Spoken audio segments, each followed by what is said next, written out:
मैं दुल्हन बनी हॉल में बैठी दूल्हे का इंतज़ार कर रही थी कि तभी अचानक से शोर मचा। सब मुझे बुरा भला कह रहे थे कि ये मनहूस है, लड़का शादी वाले दिन भाग गया था। मेरे अपने भी मुझे कोस रहे थे। तभी हॉल में बैठा हुआ एक आदमी उठा और मेरे माँ बाप के सामने उसने शादी की ऑफ़र रखी। माँ बाप ने बिना जांच पड़ताल के मेरी शादी करके मुझे उसके साथ विदा कर दिया। वो लड़का काले रंग का और छोटे कद का आदमी था जो टैक्सी चलाता था। दूल्हे को देखकर मेरे होश उड़े थे कि तभी वो मेरे पास आया और ऐसी बात की कि मेरे पैरों के नीचे से ज़मीन निकल गई। वो तो मैं दुल्हन बनी रूम में बैठी थी। सभी मुझे देखकर मेरी तारीफ़ें कर रहे थे, कह रहे थे कि तुम पर बहुत रूप चढ़ा है। मेरे हाथों के मेहंदी का रंग बहुत ज़्यादा था। जो भी देखता कहता कि तुम्हारे पति को तुमसे बहुत प्यार होगा। आज तो जितनी तुम सुंदर लग रही हो, तुम्हारे हाथों तुम्हारे पति की खैर नहीं। और मैं ऐसी बातों पर मुस्कुरा रही थी। दिल में फीलिंग्स आ रही थी। बस एक बार मैंने रवि की फ़ोटो देखी थी और उस पर फ़िदा हो गई थी। वो बहुत हैंडसम नौजवान थे और पिछले 5 महीने में मैंने इतने सपने सजाए थे कि बता नहीं सकती। आंखें बंद करती थी तो रवि की शक्ल सामने आ जाती थी। 5 महीने में मैं उनसे बहुत प्यार करने लगी थी और दुल्हन बनी बैठी उनके इंतज़ार में थी। मेरे होश उस टाइम उड़ने शुरू हुए जब समय बीतने लगा और मेरी बारात नहीं आ रही थी। मेरे पापा बहुत परेशान थे और मम्मी बार बार मेरी सास को फ़ोन कर रही थी, लेकिन उनके घर से तो कोई फ़ोन ही नहीं उठा रहा था। अब तो मुझे भी परेशानी होने लगी थी कि आखिर वो लोग फ़ोन क्यों नहीं उठा रहे थे। मेरे पापा ने मेरे छोटे भाई को उनके घर भेजा ताकि पता करें कि क्या वजह है, और जो वजह सामने आई थी उसने तो जैसे मेरी जान निकाल के रख दी थी। वो कहने लगे कि रवीना जाने कहाँ भाग गया है, सुबह से ही घर में नहीं आया है, हम उसे ढूंढ ढूंढ कर थक गए हैं। मेरा भाई कहने लगा कि वो शादी के मौके पर कहाँ जा सकता है। वो कहने लगे हम नहीं जानते, लेकिन पता नहीं कहाँ गया, हम उसी के इंतज़ार में हैं, जैसे ही वो आएगा तो बारात लेकर आ जाएंगे। रवि का छोटा भाई कहने लगा कि भाई तो इस रिश्ते पर तैयार ही नहीं थे, माँ पापा ने ज़बरदस्ती रिश्ता किया था इसलिए वो भाग गए हैं।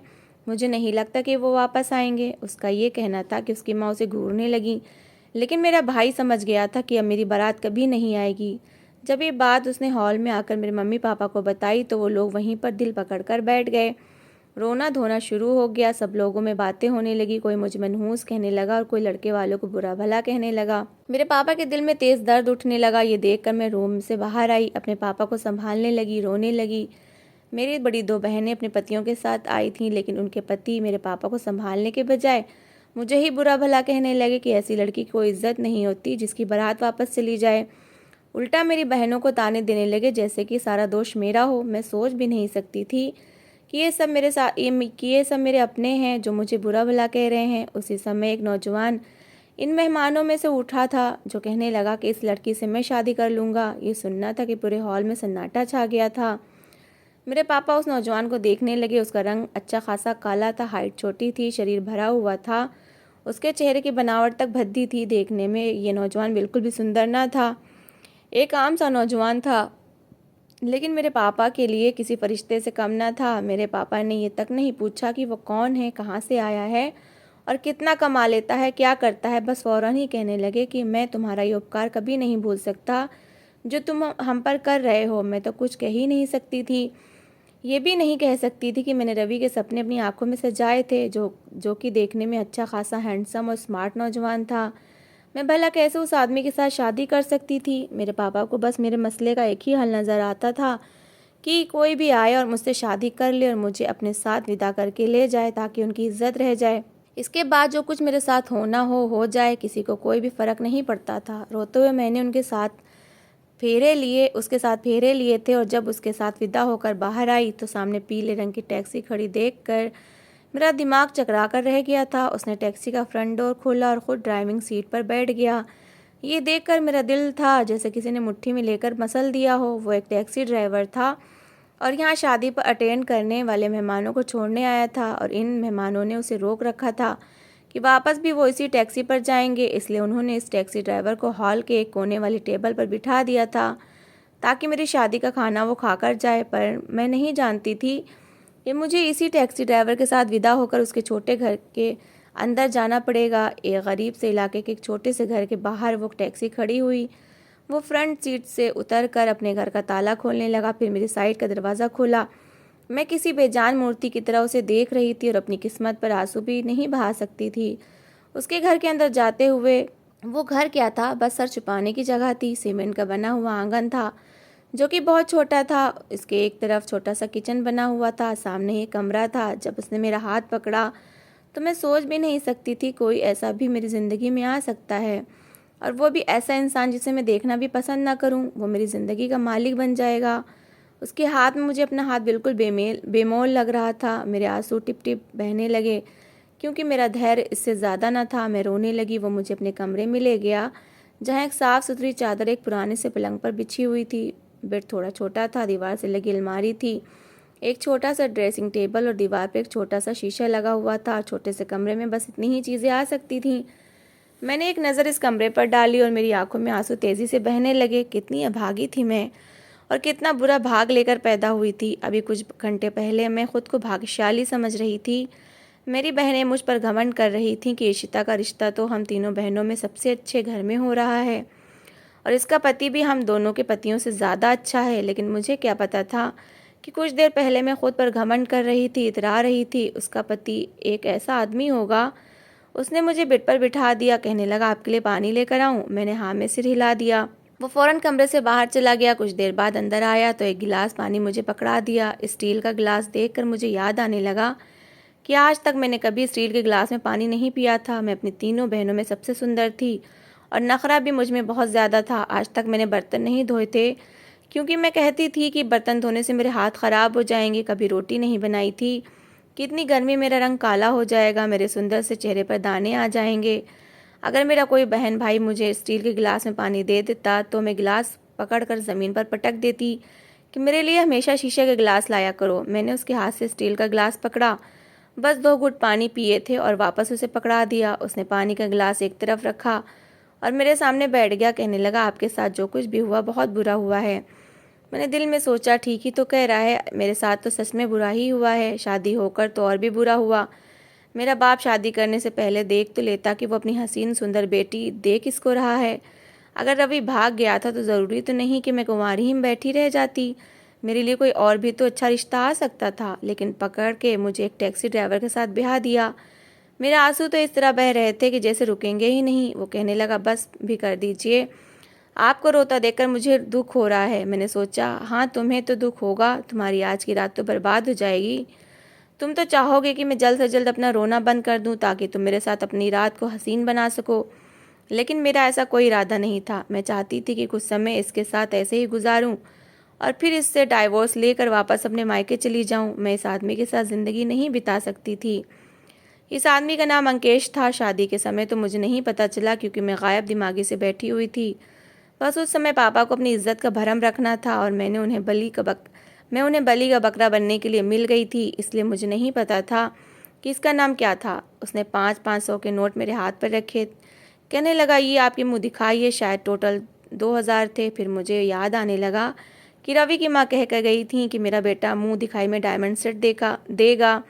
मेरी आंखों से आंसू उन पैसों पर गिरने लगे। मैंने वो पैसे एक साइड पर रख दिए। मैंने कहा सुनिए। वो कहने लगा जी कहिए। मैंने कहा मैं अभी किसी भी रिश्ते के लिए तैयार नहीं हूँ।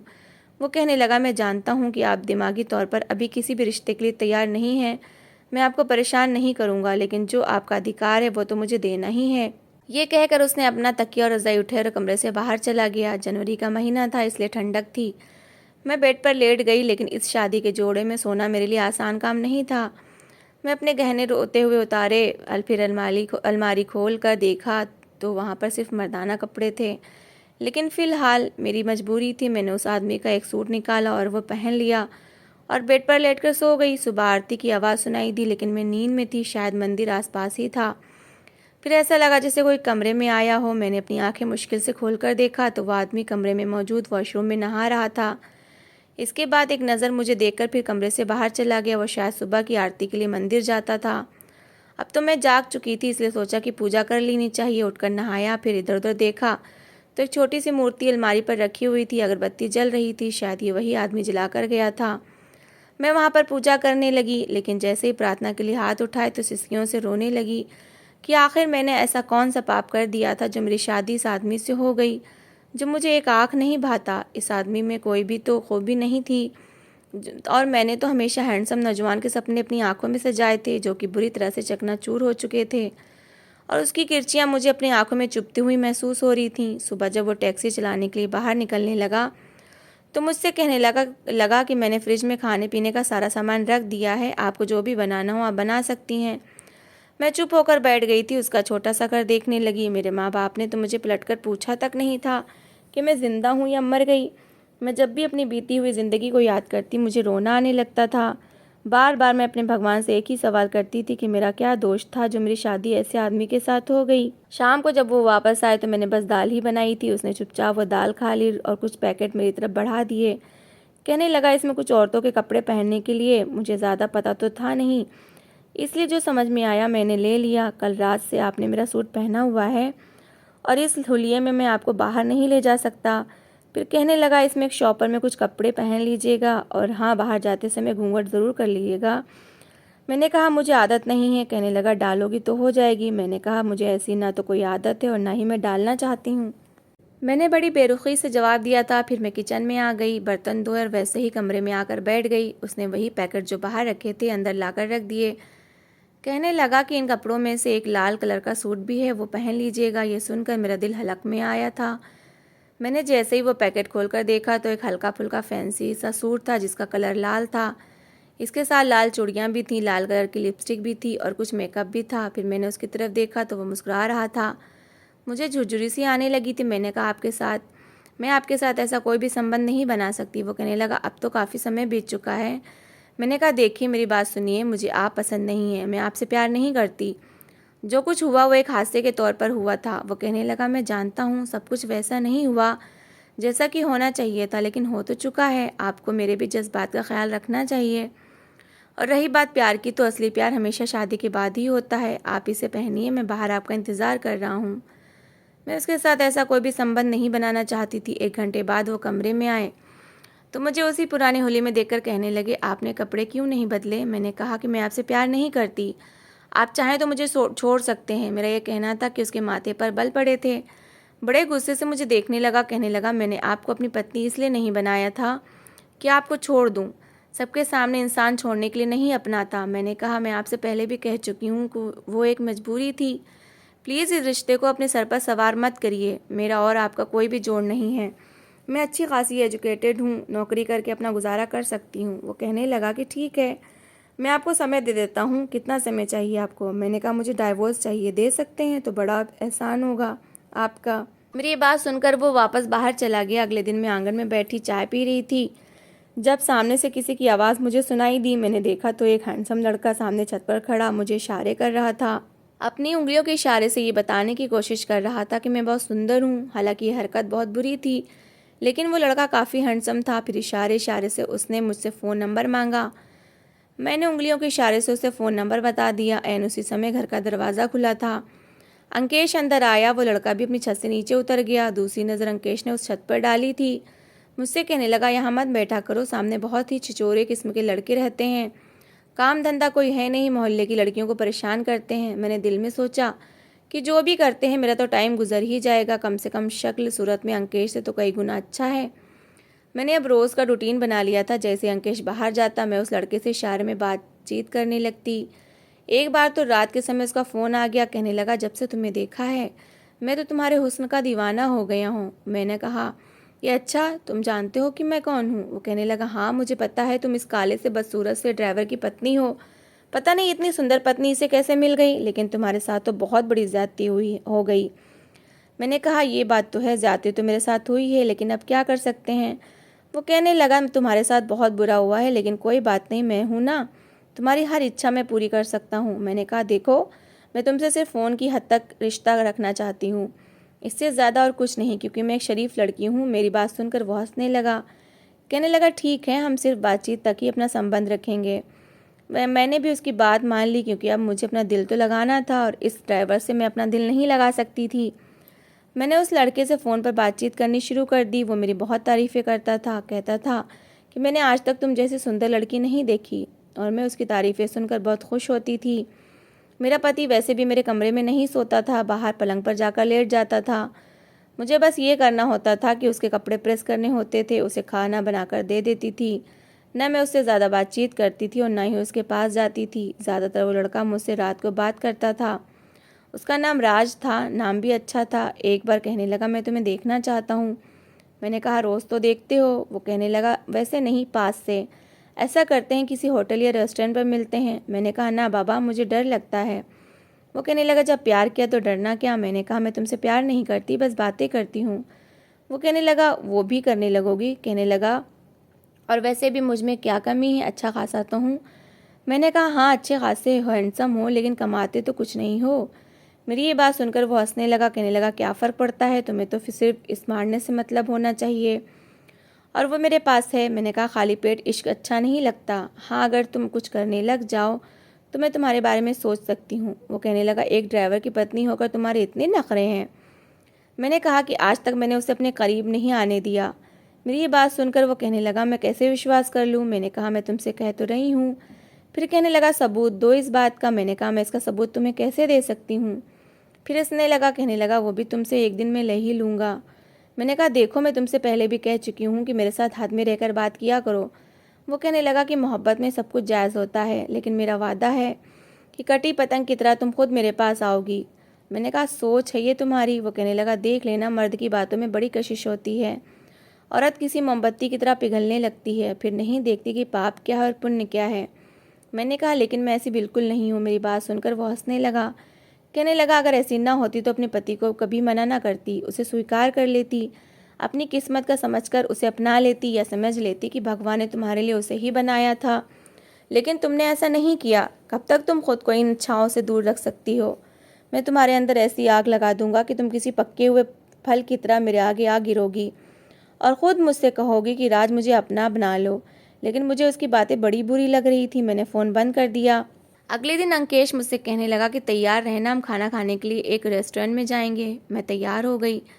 काफ़ी दिन से बाहर नहीं गई थी, इसलिए सोचा कि खाना खाने में तो कोई हर्ज वाली बात नहीं है। जिस रेस्टोरेंट में हम खाना खाने गए वहाँ पर लोग हमें देख रहे थे। हालांकि वो टैक्सी ड्राइवर था, लेकिन मुझे अच्छे रेस्टोरेंट में लेकर आया था। एक कोने वाला टेबल उसने बुक किया था ताकि मैं आराम से खाना खा सकूं। वहीं उसने मुझे पतला सा सोने का छल्ला भी दिया था। कहने लगा ये प्यार का तोहफा समझ कर रख लो।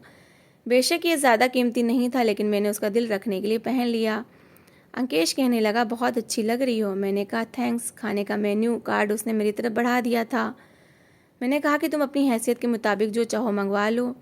मेरे स्वर में अब भी घृणा थी। वो कहने लगा कि ये दावत मैंने तुम्हारे लिए की है, जो चाहे मंगवा लो। उसकी बात सुनकर मैंने मुस्कुराकर उसे देखा। मैंने कहा कि तुम मेरी दावत अफोर्ड नहीं कर सकते। वो कहने लगा कि तुम्हें जो मंगवाना है मंगवा लो। मेरी जेब में इस समय अच्छे खासे पैसे हैं तो हैं ही, मैं तुम्हें इस रेस्टोरेंट में लाया हूँ। शायद उसने पिछले 2-4 महीने की अपनी सारी जमा पूंजी आज ही उड़ानी थी। मैंने ऑर्डर कर दिया। खाना मैंने खूब पेट भर कर खाया था, क्योंकि सब चीज़ें मेरी पसंद की थीं। लेकिन आइसक्रीम खाते हुए थोड़ी सी आइसक्रीम मेरे कपड़ों पर गिर गई। मैं वॉशरूम में अपना दुपट्टा धोने के लिए चली गई, लेकिन जैसे ही मैं वॉशरूम से बाहर आई वहाँ पर एक लड़का खड़ा था। वो मुझ पर कमेंट पास करने लगा। मैं उसे खरी खरी बातें सुना दी, लेकिन मैं नहीं जानती थी कि वो मेरा हाथ पकड़कर मुझे वॉशरूम में ही ले जाएगा।